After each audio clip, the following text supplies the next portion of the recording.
Proktoloģisko slimību ārstēšanā cenšamies izvēlēties ambulatoras, mazāk traumatiskas procedūras.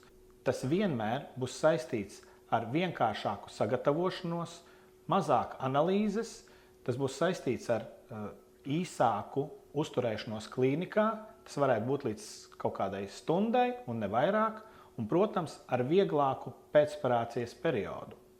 Un patiesībā pie jebkuras hemoroidālās saslimšanas stadijas ir iespējami vairāki ārstēšanas varianti.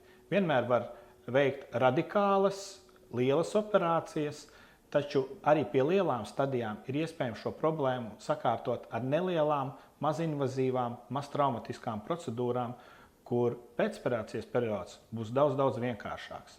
Un tāpēc es ieteiktu saviem pacientiem un arī citiem pacientiem uzprasiet savam ārstam, vai šis ir vienīgais ārstēšanas variants, vai tomēr nav pieejams kāds mazāk traumatisks, vienkāršāks ārstēšanas variants.